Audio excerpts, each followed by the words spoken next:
गुरुर्ब्रह्मा गुरुर्विष्णु गुरुर्देवो महेश्वर गुरु साक्षात् परब्रह्म तस्मै श्री गुरुवे नमः। अखंड मंडलाकारं व्याप्तं येन चराचरं तत्पदं दर्शितं येन तस्मै श्री गुरुवे नमः। सच्चिदानंदरूपाय विश्वोत्पत्त्यादिहेतवे तापत्रय विनाशाय श्रीकृष्णाय वयं नमः। कृष्णाय वासुदेवाय देवकी नंदनाय च नंदगोपकुमाराय गोविंदाय नमो नमः। नमः पंकजनाभाय नमः पंकजमालिने नमः पंकजनेत्राय नमः पंकजांग्रये। कृष्णं नारायणं वन्दे कृष्णं वन्दे व्रजप्रियं कृष्णं द्वैपायनं वन्दे कृष्णं वन्दे पृथासुतं। यं प्रव्रजन्तमनुपेतमपेतकृत्यं द्वैपायनो विरह कातरया जुहाव। पुत्रेतु तन्मयतया तरवो विनीन्दु अस्तं सर्वभूतहृदयं मुनिमानतोऽस्मि। बर्हापीडं नटवरवपुः कर्णयो कर्णिकारं बिभ्रद्वाशः कनककपिशं वैजयन्ती च मालां रन्ध्रोन्वेणोरधुरसुधरयां पूरयन् गोपवृन्दैः।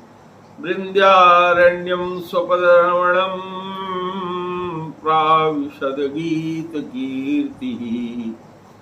प्रेम से बोलो सच्चिदानंद भगवान की जय, गुरुदेव भगवान की जय। आज भागवत कथा शुरू करने से पहले हम एक व्यथा और कथा आप लोगों को सुनाना चाहते हैं। हमारे पास एक हमारा शिष्य आया, हमसे कहने लगा गुरुजी जरा अकेले चलिए, आपसे बात करना है। हमने कहा कि चलो ठीक है अकेले चलते हैं। जब अकेले गए तो उसने कहा कि गुरुजी हमको ये पता लगा है कि हम अपने पिताजी के पुत्र नहीं हैं। हमारी जो माता हैं उनसे मैं पैदा हुआ हूं, लेकिन जो हमारे वर्तमान पिता है उनका मैं पुत्र नहीं हूं। पुत्र उन्हीं का कहा जाता हूं। और जब से मैंने सुना है हमारे मन को बड़ा तकलीफ है। अपनी अम्मा से मेरी बात करने की इच्छा नहीं होती है। हमको अपनी अम्मा से घृणा हो गया है। तो ये प्रश्न आप लोग सुन लीजिए। अब इसके बाद जब कथा मैं खत्म करके आप लोगों से चर्चा करूंगा तब आप लोगों का इस पे उत्तर जानना चाहूंगा। अभी तो मैं आप लोगों को कथा सुना रहा हूं। इसी तरह की कथा श्रीमद् भागवत के 6वें स्कंद में परीक्षित जी को श्री सुखदेव जी ने सुनाया। 6 स्कंद की जो कथाएं हैं उसमें से दूसरे स्कंद में जो कथा परीक्षित जी को सुनाया वह कथा निवृत्ति परायण कथा थी। और तीसरे और चौथे स्कंद में जो कथा सुनाया वो निवृत्ति और प्रवृत्ति दोनों परायण कथा थी। चौथे स्कंद में और 5वें स्कंद में पूरी कथा प्रवृत्ति परायण थी। 6वें स्कंद में श्री सुखदेव जी ने कहा कि हे परीक्षित, जीव को यह मालूम होता है कि हमने अपने जीवन में क्या क्या पाप कर्म किया है और क्या क्या पुण्य कर्म किया है और समय रहते उसको जो पाप कर्म किया है उसका क्षय कर देना चाहिए, समाप्त कर देना चाहिए, उसको निवारण कर लेना चाहिए। नहीं तो जो हमने बताया कि 21 तरह के नरक होते हैं, इसके अलावा 28 तरह के नरक और होते हैं, उसको आदमी को भोगना पड़ेगा। सारे वेद और शास्त्र कहते हैं अवश्यमेव भोक्तव्यम कृत कर्म शुभाशुभम।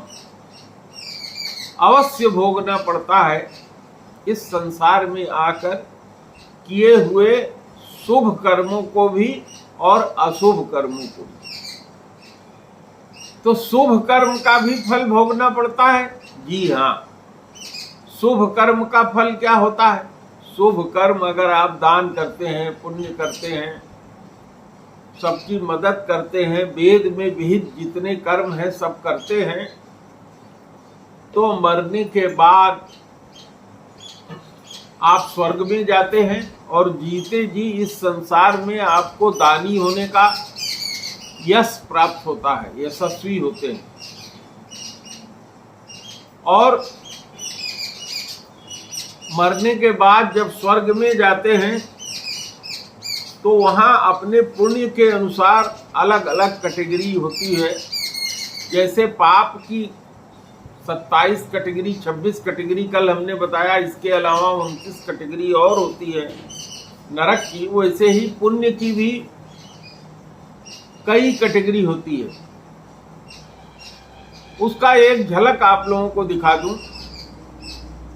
अगर धरती का पूरा धरती जहां तक है, यानी अमेरिका से लेकर के यूरोप से लेकर के जितने भी द्वीप हैं, सारे द्वीपों का एक ही राजा हो, अकेला, उसी का शासन चलता हो और उसकी उम्र भी ज्यादा न हो, 25 से 30 साल की हो,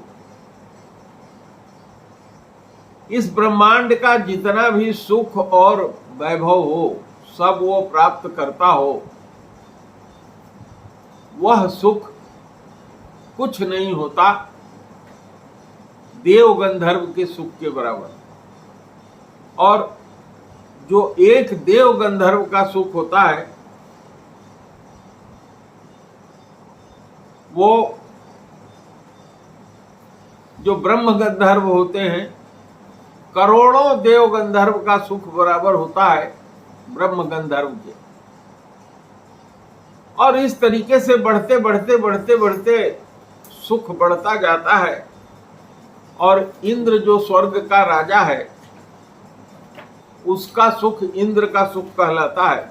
इंद्र भी अपने सुख से सुखी नहीं रहता, इंद्र भी अपने गद्दी पर बैठ करके दुखी रहता है, क्योंकि उससे बड़ा सुख बृहस्पति जी का है और बृहस्पति जी से भी बड़ा सुख ब्रह्मा जी का है। तो इस संसार में जहां तक जन्म मरण का बंधन है, 84 लाख योनियां हैं, वहां तक का सबसे उच्च सुख जो है वो ब्रह्मा जी का है। और ब्रह्मा जी के लोक तक जितने लोग भी मर करके पुण्य करके जाते हैं, कुछ दिन वहां सुख भोगने के बाद धरती पर लौट आते हैं, सुख पुण्य छीन हो जाता है। तो और आपने काफी पुण्य किया है तो फिर क्या आप पैदा होंगे? कोई बहुत बड़े जमींदार के लड़के के रूप में पैदा होंगे, IAS अधिकारी होंगे, विधायक हो जाएंगे, धनवान हो जाएंगे, टाटा हो जाएंगे, बिरला हो जाएंगे, अंबानी हो जाएंगे, वो भी भोगना पड़ेगा। और टाटा अंबानी होने के बाद इस बात की कोई गारंटी नहीं है कि आपके धन से यदि किसी आदमी ने कोई गलत कार्य कर दिया तो उसका फल आपको भी भोगना पड़े और अगले जन्म में आप और नीचे चले जाए। तो इसी तरह से जितने भी कर्म हैं, सुख और दुख दोनों को आदमी को भोगना पड़ता है और अवश्य भोगना पड़ता है। अवश्यमेव भोक्तव्यम कृत कर्म शुभाशुभम। शुभ और अशुभ कर्म अज्ञानता के कारण जीव के द्वारा करना हो जाता है, क्योंकि गुरु तो आदमी बाद में करता है, और जब तक गुरु करता है तब तक उसके द्वारा बचपन में बहुत से कर्म हो जाते हैं। बचपन में बिना शादी की हुई लड़कियां भी अपने गांव या किसी से दोस्ती हो जाती है, उसके साथ उनकी दोस्ती हो जाती है। लड़कों की भी दोस्ती हो जाती है। अंडा खाते हैं, जीव को मारते हैं, नाना प्रकार के पाप पुण्य करते हैं, लेकिन जब कोई गुरु मिल जाता है तब उनके समझ में आता है कि हमने इतना पाप किया है, इतना पुण्य किया है। कोई बीवी अपने पति को नहीं बताती, कोई पति अपने बीवी को वो बात नहीं बताता, क्योंकि हैं दोनों गलती पर, लेकिन अगर बता दे तो झगड़ा हो जाए, एक दूसरे का मुंह देखना न चाहे। तो ये संसार है। अब जब जान लिया कि हमारे द्वारा कोई न कोई पुण्य जाने अनजाने हुआ है, तो भगवान श्री कृष्ण ने गीता के दूसरे अध्याय में कहा अर्जुन से, हे अर्जुन, त्रयगुण्य विषया वेदा निस्त्रयगुण्य भवार्जुन। ये अर्जुन, इस संसार में जितने भी कर्म हैं वो सुख देने वाले हैं या दुख देने वाले हैं, तो इन कर्मों से तुम ऊपर उठ जाओ। तो अर्जुन ने उनसे पूछा कि हे प्रभु, इन कर्मों से मैं ऊपर कैसे उठ जाऊं? तो भगवान ने उनसे कहा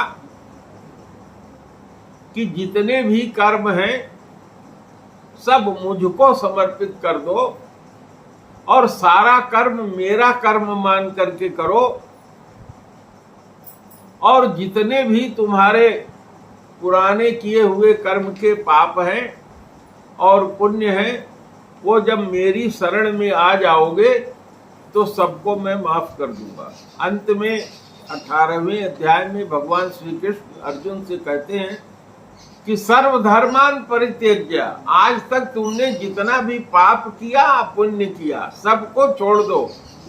माम एकम शरणम व्रज, केवल अकेले मेरे शरण में, मेरे अलावा और किसी के नहीं, कि आधा देवी जी को पूज लें, दुर्गा मैया की भी पूजा कर लें, विष्णु जी की भी कर लें, शंकरों जी को जल चढ़ा दें, सबकी पूजा कर दें, छुल छुल जल सबके ऊपर चढ़ा दें, तो वो नहीं।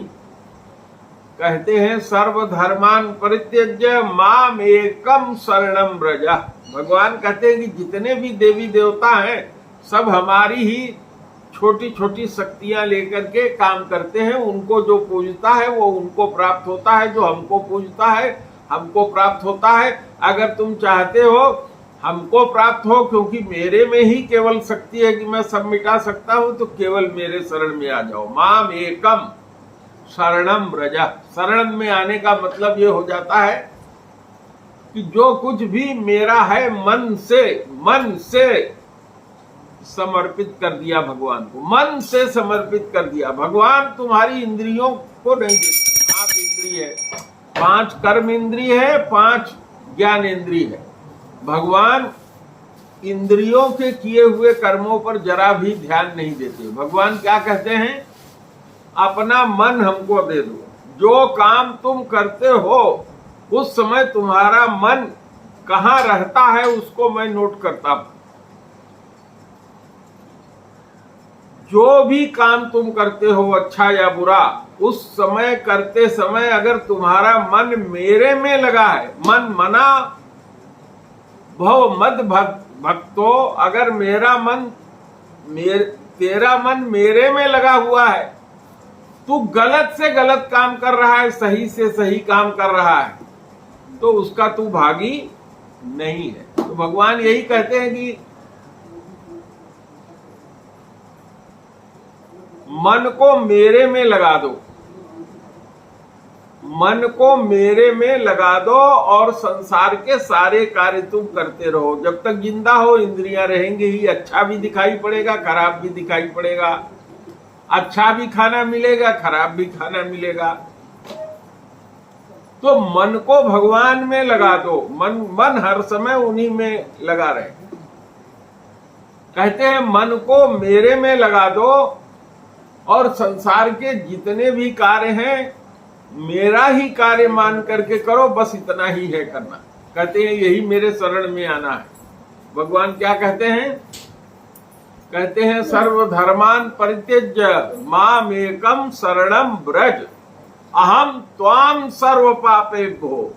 ये एक ही जन्म का नहीं, जन्म जन्म का जो तुमने पाप किया है उस सारे पाप को मैं समाप्त कर दूंगा। अहम त्वाम सर्व पापेभ्यो मोक्षयिष्यामि मा शुचः। मेरी गारंटी है मैं उस पाप को मिटा दूंगा। तो दो ही चीज है, एक तो अनन्य होना चाहिए, भगवान और गुरु में कोई अंतर नहीं है, अनन्य होना चाहिए, उसके अतिरिक्त कोई और नहीं। और दूसरा समर्पित हो जाना चाहिए, मन मना भव मत भक्तो, मेरे हो जाओ, मेरे में ही मन लगा लो, मुझे ही समर्पित करके सब काम करो, बस केवल इतना ही करना है। तो अब हमारे हाथ में आश्रम का शंख आ गया है, ये बजा के तब आगे आप लोगों से चर्चा करता हूं।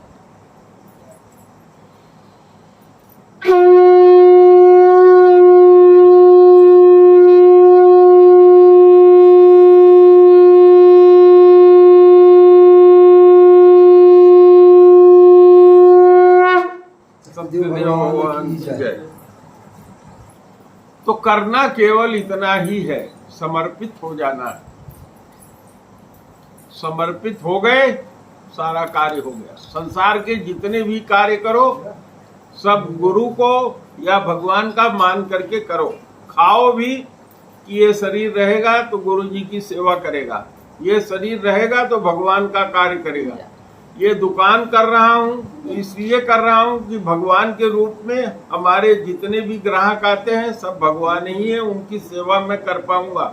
सो रहा हूँ मैं, इस शरीर को आराम दे रहा हूँ तो इसलिए कि कल भगवान की सेवा ग्राहक के रूप में जितने आएंगे उनका मैं कर लूंगा।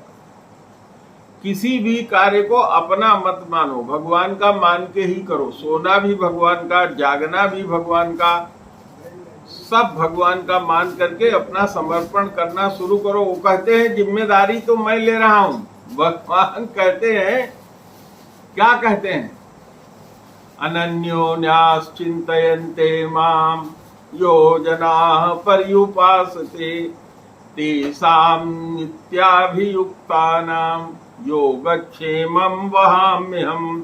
भगवान कहते हैं जब तुम मेरे शरण में आ जाते हो तो तुम्हारी जिम्मेदारी खत्म। तो कहते हैं तब किसकी जिम्मेदारी? कहते हैं अब ये मेरी जिम्मेदारी है, तेरा सारा काम मैं करूंगा। जैसे हम लोग पैदा हुए थे तो अपनी टट्टी साफ करते थे, नहीं अम्मा करती थी।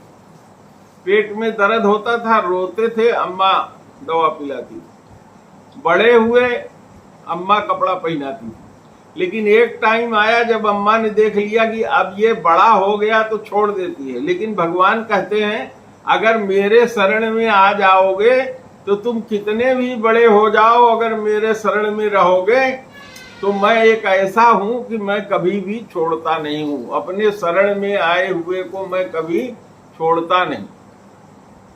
भगवान ने रामायण में कहा शरणागत को जो तजहि निज अनहित अनुमान अतेनर पावर पापमय तिनहि बिलोकत हानि। कहते हैं कोटि विप्रबध लागहि जाऊ आए शरण तजहि नहीं ताहू। कहते हैं उनके मंत्री कहते हैं कि अरे आवा मिलन दशानन भाई, ये रावण का भाई है। तो भगवान कहते हैं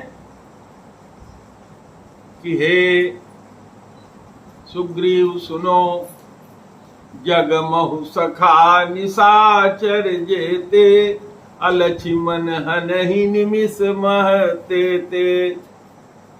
तो कहा कि उसकी कोई चिंता नहीं है, बस भगवान के तुम शरणागत हो जाओ। यही कथा सुनाते हुए परीक्षित जी कथा सुनाते हैं। परीक्षित जी को कथा सुनाते हैं सुखदेव जी। कहते हैं कि सुनो, कान्यकुब्ज एक देश था। कान्यकुब्ज कहीं दूर नहीं है, यही कान्यकुब्ज है कन्नौज जिला में। कहा वहां एक ब्राह्मण रहता था। जो बहुत ही भगवान का पूजा पाठ करने वाला, वेद का जानने वाला ज्ञानी, उसके बाप भी ज्ञानी थे, उत्तम कुल का ब्राह्मण था। उत्तम कुल पुलस्त कर नाती, शिव विरंची पूजा बहुभांति। लेकिन एक दिन वो गया समिधा लाने। अरे वो उसका जमाना तो तब था जब जंगल रहा होगा।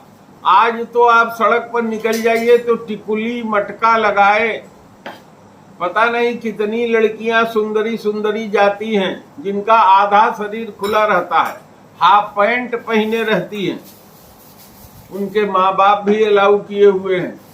तो वो बेचारा, उसका नाम अजामिल था, उसको उसने देखा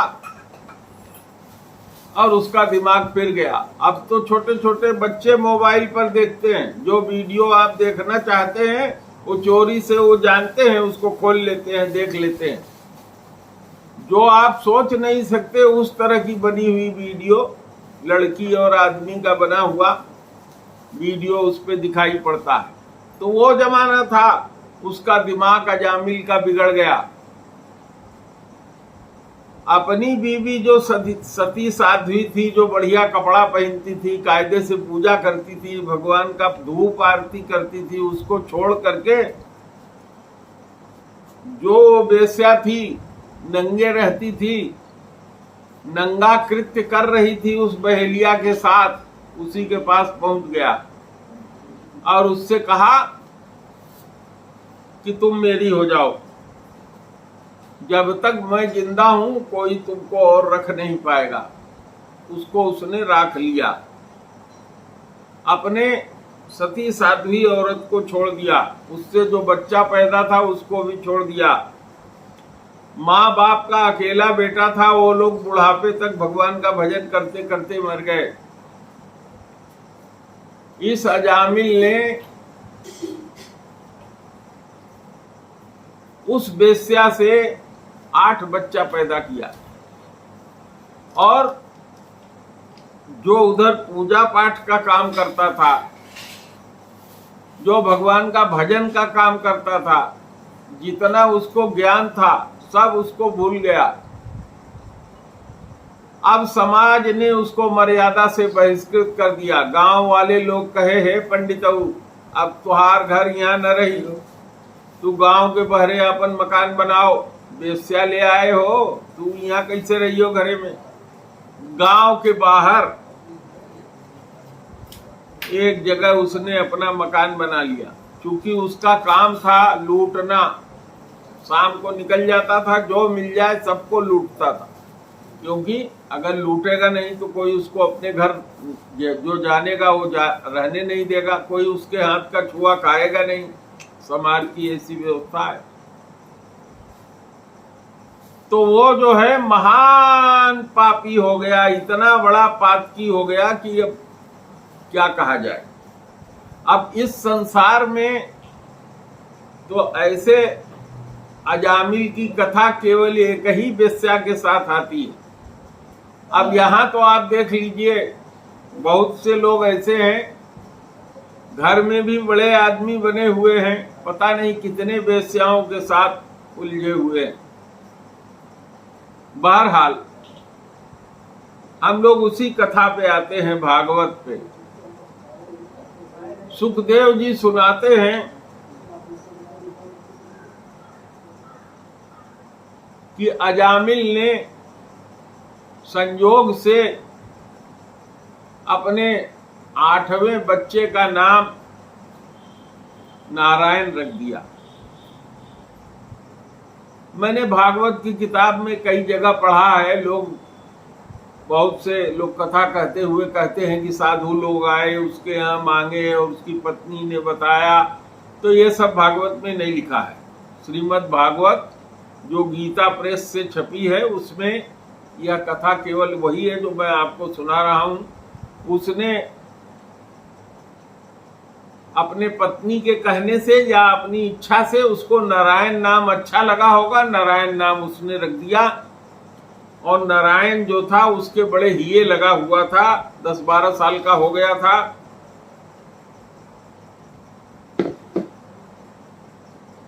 अब 88 साल का जब ये बुढ़वा हो गया तो एक दिन इसकी आयु पूरी हो गई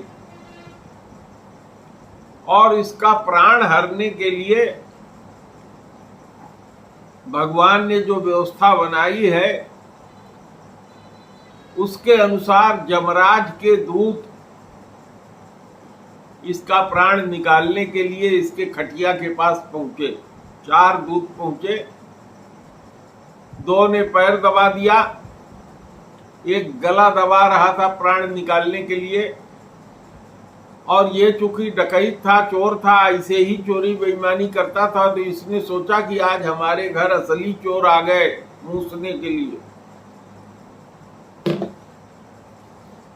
अब उसने गुहार के लिए अपने लड़के का नाम लेके बहुत जोर से चिल्लाया, अरे नारायण, दौड़ो भाई नारायण। तब तक उसका प्राण जो है यमराज के दूत जो है खींच लिए थे, काढ़ लिए थे। अब जैसे उसने नारायण कहा, भगवान के दूत जिनको पार्षद कहा जाता है वो भी हवा में रहते हैं, वो प्रकट हो गए और यमराज के दूत से कहे, सुन। वो कहा, हाँ बोलो, तू कौन हो? कहा, हमको देखते नहीं हो, हम भगवान के पार्षद हैं, हम लोग विष्णु भगवान की तरह 4 भुजाधारी और भगवान के पार्षद हैं, उनका काम करते हैं। कहे, होंगे आप भगवान के पार्षद, लेकिन ये जिसका हम प्राण निकाले हैं ये तो महान पापी है।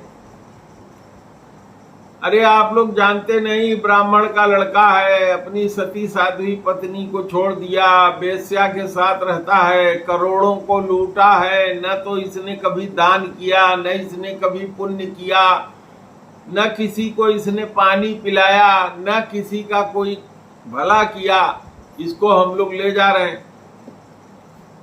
तो भगवान के पार्षद ने कहा, वो जो तुम लोग कह रहे हो वो सब बात अपनी जगह ठीक है, लेकिन इसने एक बहुत बड़ा कार्य कर दिया।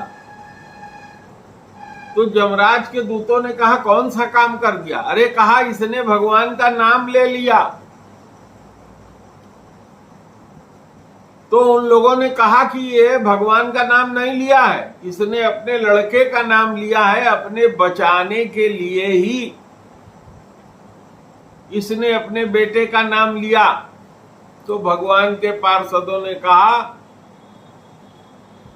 कि गोस्वामी जी लिखे हैं, भाव कुभाव अनघ आलस हूँ, नाम जपत मंगल दिशि दस हूँ। इसने भाव से नाम नहीं लिया भगवान का, इसने कुभाव से भी नाम नहीं लिया भगवान का, आलस से भी इसने नाम नहीं लिया, दुश्मनी से भी नाम नहीं लिया, जानबूझ करके नहीं लिया, लेकिन नाम तो लिया भगवान का। तो भगवान का जो नाम है वो चाहे जान के लो चाहे अनजाने में लो, काम हो गया। भगवान के पार्षद समझाए जब यमराज के दूतों को, तो यमराज के दूत कहे, महाराज जी कैसे हो गया? अरे कहे, सुनो, कोई आदमी बिजली का करंट जानबूझ के अपने शरीर में लगा ले मरने के लिए, या अनजाने में बिजली का तार छू ले नंगा, तो क्या होगा? तो यमराज के जो दूत थे वो सब इस आधुनिक जमाने के थे, उनके जमाने में बिजली उजली सब थी, वो सब कहे कि भाई वो तो मरी जाएगा, चाहे जानबूझ के जहर खाए और चाहे कोई अनजाने में जहर दे दे, जहर का तो गुण ही है मारना। तो कहा, जैसे कोई भौतिक वस्तु अपना गुण नहीं छोड़ती, वैसे ही भगवान का जो नाम है उसका जो गुण है वो भी अपना गुण नहीं छोड़ता। जैसे संसार की कोई वस्तु जहर खाने से आदमी मर जाएगा, चाहे जान के खाए चाहे अनजान के खाए, बिजली छू ले मर जाएगा, उसी तरीके से चाहे जान के भगवान का नाम ले चाहे अनजाने में नाम ले, इसने नाम ले लिया तो वो भी अपना फल देगा। और कहा उसका फल यही है कि तुम अब इनको मार नहीं सकते।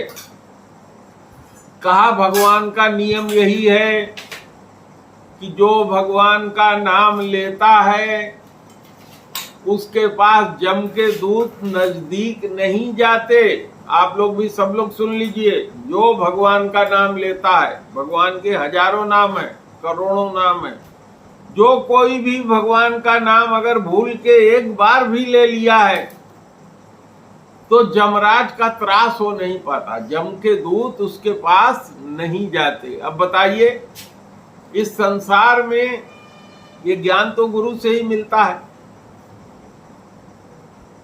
तो केवल जान के ले अनजान के ले जैसे ले भगवान का नाम इसने ले लिया है, अब तुम लोगों को इसको छोड़ना पड़ेगा। यमराज के दूतों को उसका प्राण लौटाना पड़ा, और जैसे उसके शरीर में प्राण लौटा वो अचकचा करके उठ बैठा अजामिल, और उसने देखा कि अभी मैं सपना देख रहा था जिसमें भगवान विष्णु जैसे 4 आदमी आए थे, 4 हाथ 4 भुजा वाले, और बहुत कष्ट देने वाले भी लोग आए थे जो हमारा हाथ पैर पकड़ के हमें मार रहे थे। तो कहा कि हमने इतना सुना है कि भगवान के आदमी कह रहे थे कि इसने अनजाने में चाहे जान के जैसे भी भगवान का नाम ले लिया है तो इसको तुम लोग ले जा नहीं सकते। तो अब जो समय मिल गया है हमको, अब हम भगवान का नाम ही लेंगे, उसने तय कर लिया।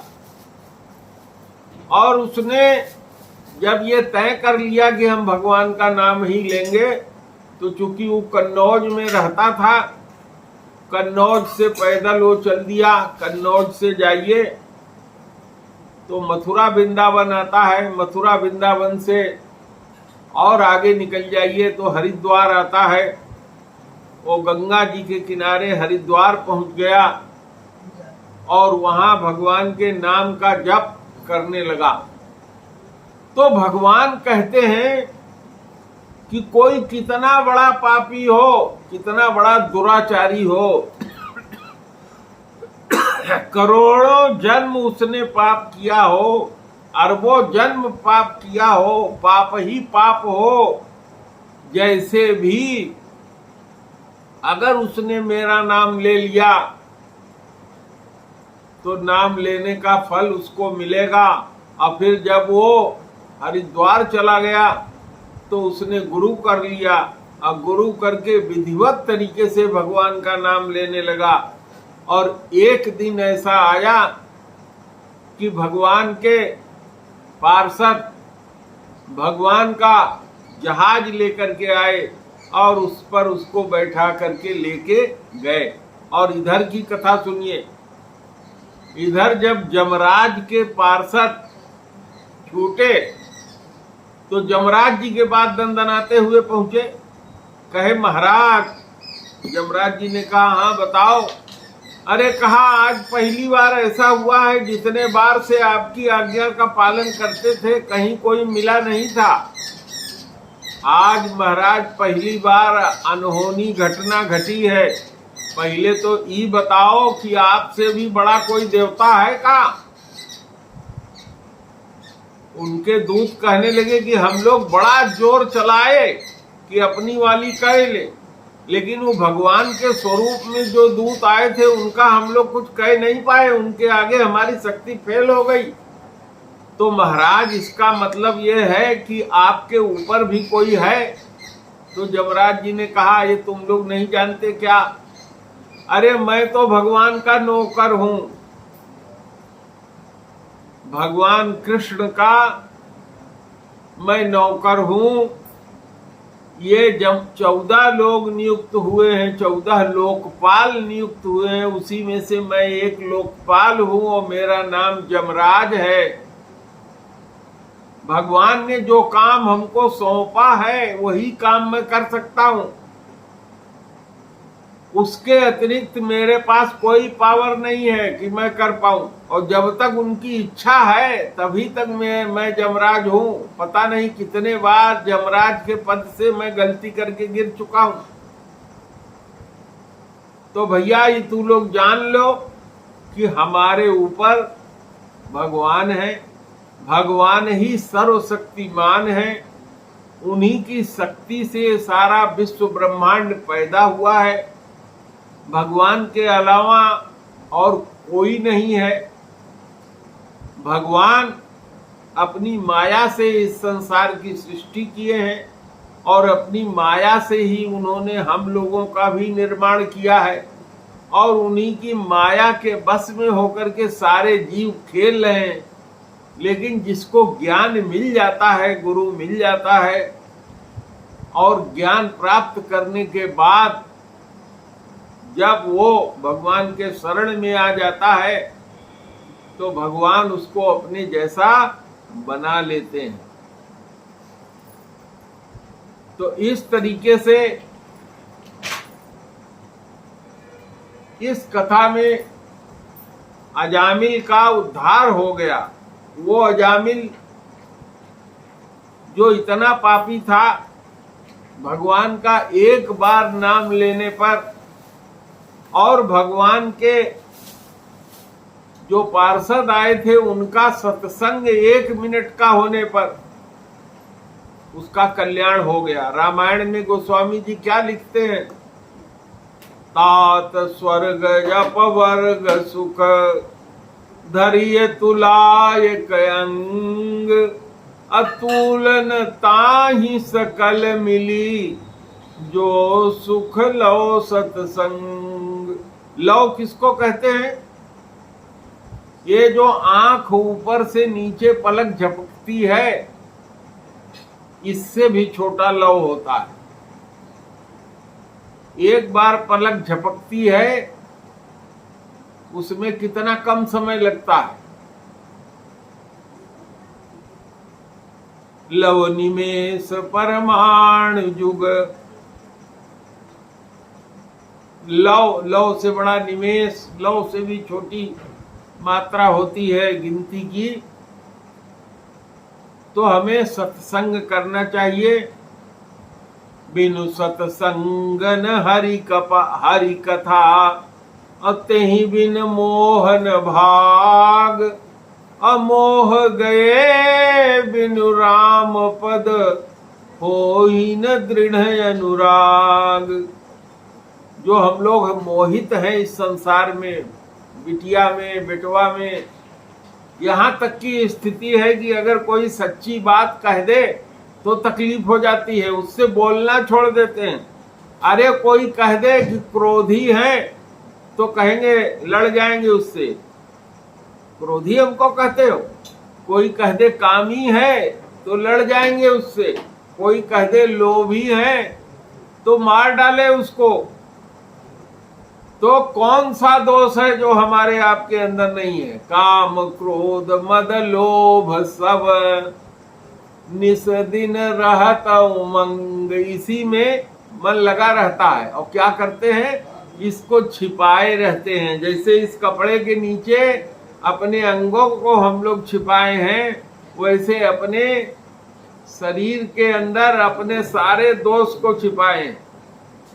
कितने बड़े कामी हम हैं, कितने बड़े क्रोधी हम हैं, कितने बड़े लोभी हम हैं, कितने बड़े दोषी हम हैं, कितने बड़े दूसरे से द्वेष करने वाले हम हैं, कितने बड़े छल करने वाले हैं। हमसे बड़ा कोई छल करने वाला इस संसार में है ही नहीं।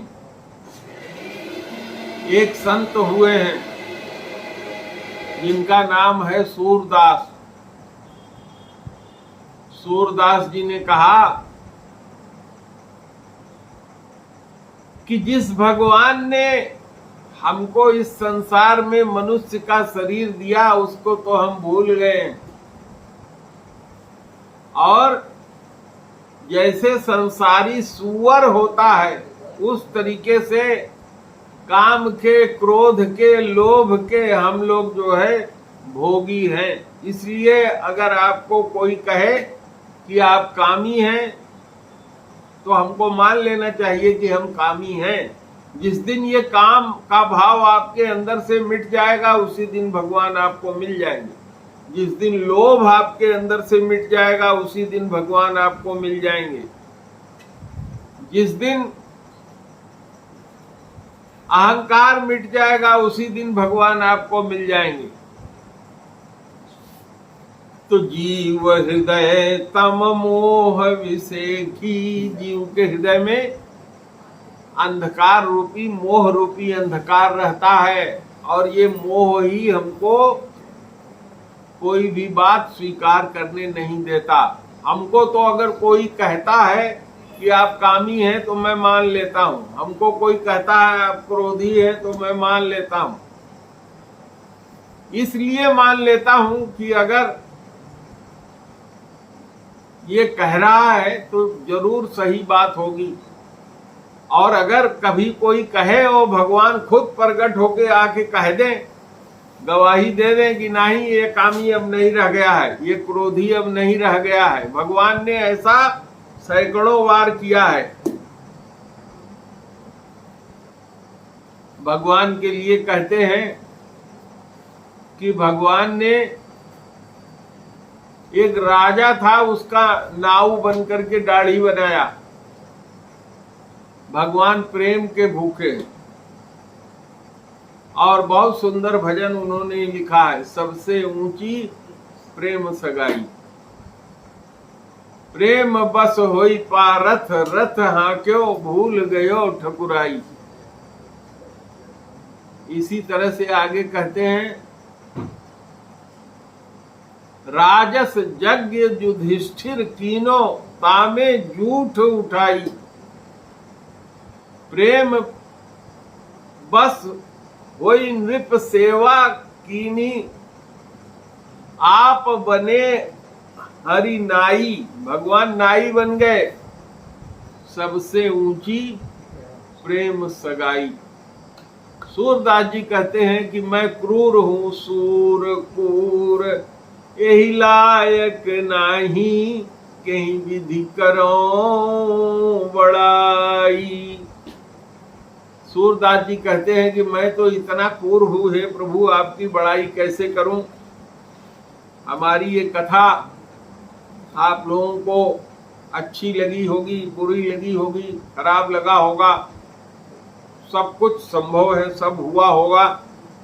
लेकिन मैं तो ये मानता हूं कि मेरे अंदर जब तक भगवान स्वयं खड़ा होकर के नहीं कह देंगे कि ये दोष तेरे अंदर से मिट गया है, तब तक मैं अपने को दोषी ही मानूंगा। तो मैंने एक प्रश्न आप लोगों से पूछा था कि मेरा एक शिष्य मुझसे आया, कहा कि गुरुजी मैं बहुत परेशान हूँ, मेरी अम्मा ने हमको बताया है कि हमरे जो बाप हैं वो हमरे बाप नहीं हैं और हम दूसरे के बेटा हैं। ये पूछा था आप लोगों से, तो इसका उत्तर कौन देगा? जो हिम्मत करे जुटाए। उस शिष्य को क्या करना चाहिए? अपने मतारी को छोड़ देना चाहिए, निकाल देना चाहिए, भगा देना चाहिए, या क्या करना चाहिए? गुरुजी प्रणाम, माता जी प्रणाम। जो हमारे समझ में आया वो हम बता रहे हैं गुरुजी।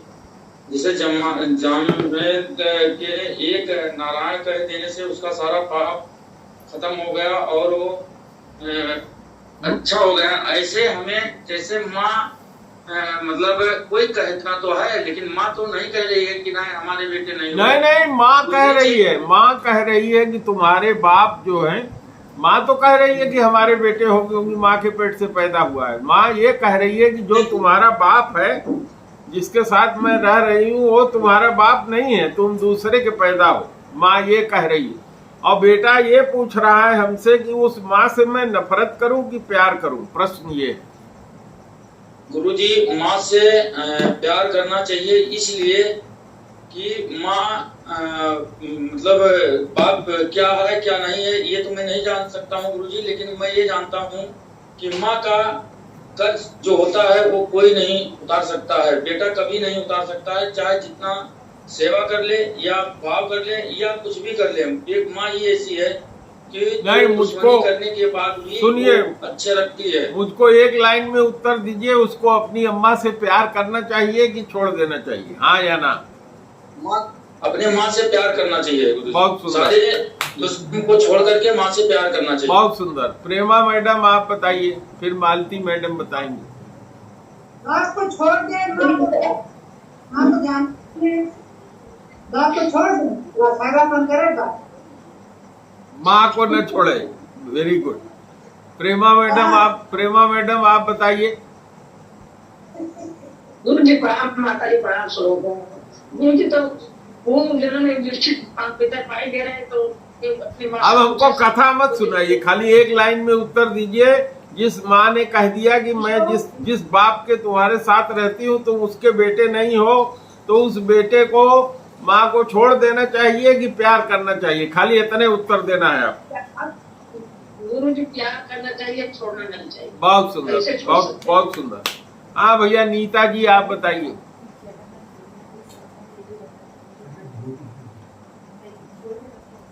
जी प्रणाम गुरुदेव, माता जी प्रणाम। गुरुदेव समस्या तो माँ ने ही खड़ा कर दिया। माँ है तो बहुत महान, लेकिन बेटे के सामने तो माता ने समस्या बहुत विकट खड़ी कर दिया।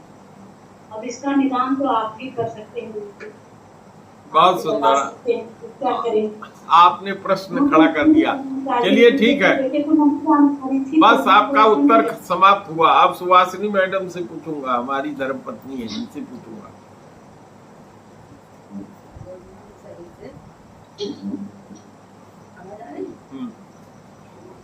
नहीं आवाज याद नहीं आ रही,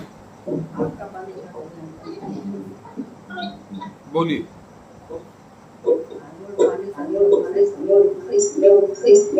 हमारा उत्तर यही है कि मतलब वो रखना चाहिए अपने माता पिता से। माता के साथ नफरत नहीं करना चाहिए, यही ना मतलब है? माँ से नफरत नहीं करना माँ से चाहिए, भी न करे, बाप से भी कर दो। बाप से भी नफरत न करे, माँ से भी न करे, क्योंकि पता नहीं किस परिस्थिति में माँ ने उस बेटे को पैदा किया। कौन परिस्थिति आई जिसके कारण उसको बताना पड़ा कि तुम इनके बेटे हो कि नहीं हो? ये सारी परिस्थितियां हम लोग नहीं जानते। तो हमारा भी विचार यही है कि हम लोग भी नहीं जानते कि हमारे बाप असली हैं कि नकली हैं। मतारी ने जिसको बताया है कि यही तुम्हारा बाप है, उसी को जानते हैं।